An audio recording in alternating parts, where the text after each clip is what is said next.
asanteman nti yɛsom yɛwura yɛsom asanteman yɛsom sikadwa yɛsom Ghana nso sɛ bɛma wa yɛ ɔman bɛpa na wogyina mu sɛ naano no sɛ nya ɛnɛ nso ɛnyɛ yɛka principle ɛne sɛ adeɛ bi a ujitum enne na ususu se ɛyɛ no ɔkyena yɛnsesa no Nhyira FM deɛ ujitum se ɛnyɛ enne no se ɛnyɛ a ɔkyena yɛnkasa ɛyɛ principle nti deɛ ujitum memegye Ghana tum Medika ka cho se nkrofo a menji omundi ɛyɛ amanyɔfo menyi omunni Mahama menji nindi the only thing is say me man no benefit of the doubt deɛ meka no naano no sɛ menji amanyɔfo ni whether Baumia o whether Mahama o medaso gyinam yewra Mahama menji nindi me man benefit of the doubt because we nipa ɔsesa amanyɔfo nso nsua deɛ Nhyira FM menim deɛ kakra me wɔ ɛwɔ amanyɔsɛm ho ɛbra me follow yɛn papa kofoɔ ɛbɛ mu a Tamils Mahama na dodanko akufoado ɛne yɛwura Mahama wasa bɛyɛ a menje amanyɔni ɛnni ɛna deɛ ma ne sɛ koraa was Nana dodanko akufoado ɔno koraa ne sɛ no because Nana akufoado na me metimi aka sɛ megini di sɛ wopɛ obi a na metimi aka sɛ megini di a sɛ bebia na ɔman na duru no anka betimi ayɛ bibi pa a mede makoma ɛne me rehyɛ mu pa sɛ a we die yɛ wie a Nana akufoado Nhyira FM ɔno na ama sesei deɛ na me gye tum no masa gye atum paa sɛ amanyoni bia sesa nti amanyoni ɛnhyɛ da ni credibility because naano no deɛ na ɛnyɛ na no ka sɛ ɛnyɛ no ɔba ɔbɛkyerɛ mu akyerɛw sɛ ɛyɛ na ɛwɔ sɛ ɛyɛ because yɛanyɛ saa ɛmmoa yɛn ɛno na woyɛ saa na sɛ wode yɛ adwene ɛdi agorɔ Nhyira FM sɛ wo se ɛto ɔnyɛ na woba na abɛyi bi firi so a yɛmfa bi nka ho ɛyɛ principle sɛ wo se ɛtoɔ bi dɔɔso nti saa ɛtoɔ na ɛdɔɔso no yɛmpɛ Ghana fo ho kyerɛ mu a yɛmma mbɛyi bi mfiri hɔ na awie a wabɛ abɛka sɛ yɛmfa bi nsa nka ho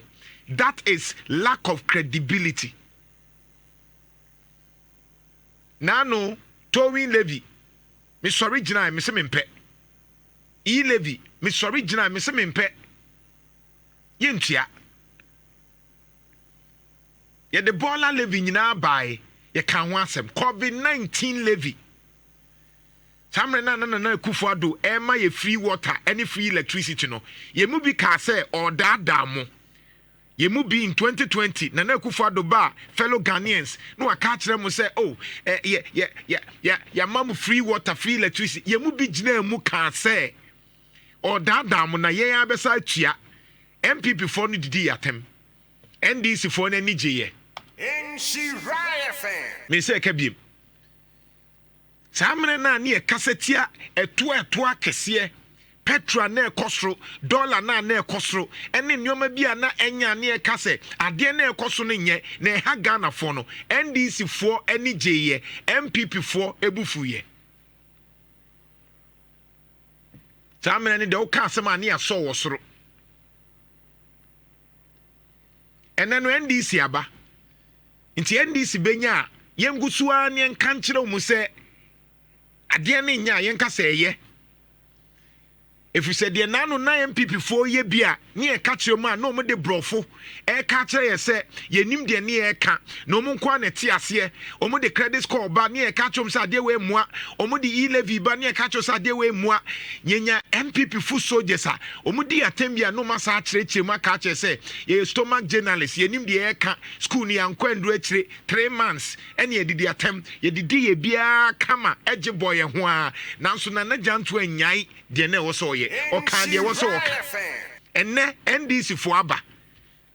de Mahama bai wa yi levy wa yi nioma bi afi wa hye ase de etuo bi asase e hyehyehyehyehye baabi obi amia na no ukobusa NDC fu soldiers na anu ankom bekekam no enne omu gina ho kekem oh yentia e benya sika wa hin na yanya e be say that is lack of credibility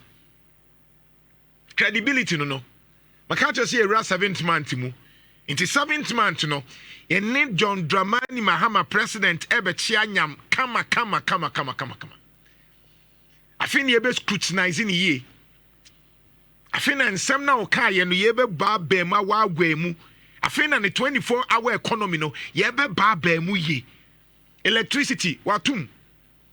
water yatum say 16th of July sa energy sector levy debt levy na sem na ne ye kan wan sem say ento ebo ase no osade ba and now NDC for na sia ase kikem wase ye ne anya ebenya sika wa he eye bon metia me hye na ntia ase etore bia me tisa manyofo justify the ntia wo so mo de eto to yeso a na wote ho a na wo yira as a school no wa ankobi and it is so disheartening say nipa na at the end of the day me metie metimi atua ne bibia ye ka bia ma ono na kechia ebia nduru ba bia no ono because of the party nti obe defend it na yentia yamfanto so a ebede na etua na ntu party say John Dramani Mahama oya campaign e na okache say oba obeji dum so levy anke beto ama no Nhyira mi busa NDC for amasa say defend dum so levy no sa levy na ye betua no sa wan Ghana city ye de to 1 liter ho no mi busa wo say anka yewura John Mahama ye campaign na no say John Mahama oba obeye no e no say me ba esense dum so wo ho ninti me ba me de 1 Ghana city beto so a ugidi se nka Ghana for beto ama no Nhyira FM ade a mempani atro wo yesa na me ho yira me kanokra ne kire me papa ne kire me o say kojo ade ne ye e a wo de ka me bufu mpo kra na me pechen say obetwa me nkontompo ka kire me se me John Mahama me ba dum so levy me de beba ka kire yesa se wa wonim se wo ka ye ntoma entu mmia wano na nyame ya adom ne yeto aba mawa na wo hwie a na afi wo de toto so afi because at the end of the day no e anya ne say ye bende e ye bon enti na no me ka bi kire na Akufo-Addo me se ka biem se e ya memo ni se me ba meje bosia metututuo mu mekwa akwaje grant dia ene obia betimi aye president efo me say ka biem emre bia John Mahama ye no na Akufo-Addo ye no me ka sa asem no me say se eya memuo ubeye president na wo dia wo ya ne say makwaje eto matututuo mu makwaje bosia ne aboye nsem makwaje grant ene ade bu oman a obia president efo Nhyira FM president efo obia betimi aye because efo so ye president because me ye president me hu say efo me ba me so me ka say oh NDC for kramu so ma disika enti that be say me presidency aba me ba oh NDC ne people magiska enti enso enkogi loan because that time they be cry na me majority of parliament na majority agiatum no manji loan no omogia mo be kasa ne apefu soldiers no communicators no mediti motem because obi obeka bia no kasa na so ma bokanti ya mpesika ye be den ye bu o man no ya adwene ne ye so limited say ya adwene ye say it is only loan ya nkogi loan na ye ntimi mbu o man ya ntototuo ma ye ntimi mbu o man ya adwene ye so limited ya adwene ye so limited me life me njilo no me share me bottom enam de ayem nioma nti me nyo bia me support loan any form of loan se private entity no kwaje ne bosi onim kwan obefa so atua ne bosi ano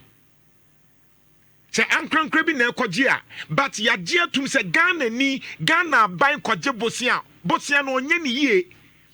ye wa ha ye hu bosia dodo ankrofo ya kɔgye MPP ni NDC fo akɔgye ye ni krom ha ɛna NDC ni MPP fo akɔgye bosia no ye wie ye ya na etua ho ka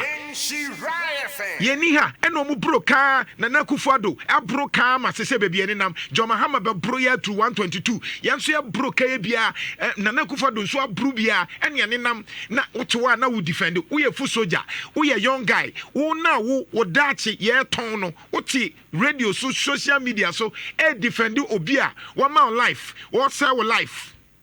You don't get it, and you are defending a loan na wakoje una betua ye sha se ye susan ye ka tall levy tema oil refinery levy ye tua Akufo time ye tua Atta Mills John Mahama na Akufo-Addo ye da so tua tall levy and how because you don't ask any question. Because now no MPP for defending the entire was here to start to neighbor. And say Drew so now fear Drew say wo accounts and was here to them. Are we serious? Me the entire me can't make and say no nenye. It me imagine because John Mahama maka say me say at this time any increment be a say levy or say bibiano that one is cheap. I will never praise John Mahama for that because now him and it is NDC full soldiers ni Syria call us mbeka mi busa say John Mahama obeje bosia obekwa akotutuo mu mi busa sa question no Adentina nano ntina na Akufo-Addo mi busaw COVID levy any levy any sanitation levy na oye no eye onu ni bottom sika onu na odi ana mi busa sa question no we NDC ni anano na Akufo-Addo sabre no ode tuo bebre totototo so a ode tuo bebre tototo so a na wani abra wo se na Jantuah yenka bi ma na Jantuah yenka bi ma na Jantuah na Akufo-Addo ni trimu odin samre na now se yenka bi ma na because na Akufo-Addo the eto bebre no sabre no I want to ask you sabre mi buso na Akufo-Addo na eyi ni bottom sika na oje akodi enye ekeye bi na eda ho na ojeje eno ka se enye ene de wa ban na aba odo John Mahama to the sense say John Mahama ehim kra na wope nti ade na sabi mfaso bi ani so no you are defending because ya anya sa ebebo timi busa say mo nkyere me NDC mo manifesto mo ka sa mo ba mo de 1 cedi beto levy liter so mo nkyere me NDC fo amutie me mo nkyere me say mo manifesto mo ka se mo ba petroleum whatever no mo di bi beto so na ye hu se mo kan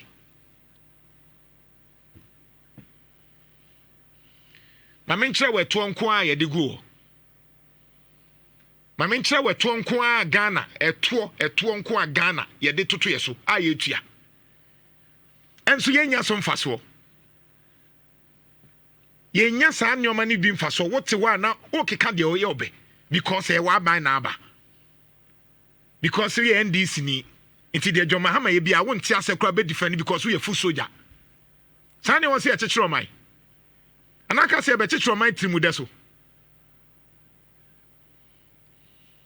hwe to nko a ye to so bra Facebook na be ha de eto nko a ye je wo Ghana ha ye nse den still a ye nya so mfaso ye tua ye nya so mfaso abambia banso no de tuo bi to so a o se ye de to so e beboa yen ba sa to ne nso moa ye da eto no mu ka no e moa ye da hwe to nko a hwe bra Facebook me kai wo man panyin kofo sa bre no o kan bibi o so obi kobo besia de kowe nam e ho asem bai because that time NDC for so buy omuje bosia sa bre no so na NDC for complain say Joma you can say ye papa Jom ajekum kofo wakoje bosia adia now complain say na Akufo-Addo de oye ne nye no oye insensitive de and now the be to so enti ne yenka ho asem na electricity no atum o se yentia ye ho be kire yen dum so no de atum o se yentia na nche obehu na afi DVLA ne de kakra tum o se yentia ye ho be kire yen obehu anse say oh aban say yentia we na Ghana ye mo ye belt ye obehu sa afi ye tewa na to no mu yi free so no omo je to no left and right because samre na ye ka ho asem no o se yenye na na wo defend it. Nhyira Ghana ni hwe petroleum levy nko a hwe to nko a yenya eto be hwe ade eto energy debt levy Ghana energy fund price stabilization fund road fund sanitation levy special petroleum levy energy sector levy fuel marketing levy bus levy distribution levy petrol nko a ehun sika yeje yemra other levies other taxes kosroma me enche ni lawyer wusu for John Kwantabisa be kasa ono ye lawyer for Maso Kofi Juma enche ni be twetwe enkomo. Let me do this quickly kosroma me bra Facebook na be hade other taxes and levies ye chia 15% standard national health insurance 2.5 ne chia get fund levy 2.5 ye chia den levy 1% obeki kani nyina bom na Ghana over bear 21 point something percent 21 point something na busa uye economics a busa se omanya ota otu anko aye over 18% ekere sen eya mo sebi ebi nkenkan kakra no munti ase se omanya wutima etu anko a wutua ma ban eye over 18% no sa oman no busa se ekoya sa oman ne enkoye da so far se Ghana ye tua more than 18% no oman ne enkoye da market on the wall.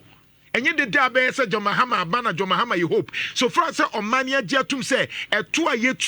over 18% no. So on mind no they go and do your economics and understand if a country is paying more than 18% of VAT or tax.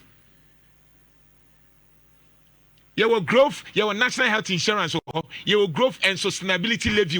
your financial sector recovery levy, so 5%. Profit on banks, your presumptive tax based on installment. They say, crowdy, you say, wow, waketya ne on first one a year, 20,000. You will see Kabia also 45. I think so, your business flat rate. Wow, when you ebi and for 20,000 to 500,000 annually, so 3%. And also betcha. If a real estate in Swa, you have 5% VAT, you have 1% COVID-19, you have VAT on non-insurance, 15%. Sanyoma we nyina yetua sanyoma we nyina yetua wo Ghana ha enso de mfaso ani enya DVLA utia road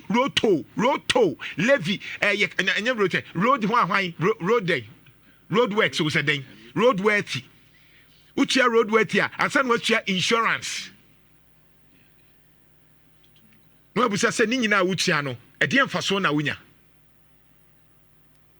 na mo de te se bibia politics nti bibia na ya blind ani na ban na benti wo hu bibia se ye papa nsem ni bi wo ho a ye hu chen mo sanyoma na ye hu ya ka se Nana Akufo-Addo ene MPP o mewulu su no samne na ye hu ye na mo nti ase na mo tie defend enoma bi wo a ye hu chen mo ye bibia ete no ye hu chen mo tinam se principle ne se nanu na enya menka se na ye se me kasetia Nana Akufo-Addo say eto de atoto so Ghana for bra membe gina so me kase ye ntia kakra na enye sa dum so ne ebeba. That is hypocrisy. Opetimi akade obeka but me say right now baby Ghana edru no yenso sorry anopa ne enya so mfaso na anu adwo Mahama ba ye nneoma so atete no si ye bona ba so enti Ghana need ontimi sorry anopa ne akase 1 year ye ntutu bibia mu Ghana ni ntimi sorry anopa ne nka se die ukodwoma enwoma bo wo fom de bia Ghana ni sorry a abai eyi free ha no na de bi kan wo ha na de bia ase ye kɔ na ase ye ba. Are we serious? Oh yeah! Come on! Nhyira 104.5 FM. My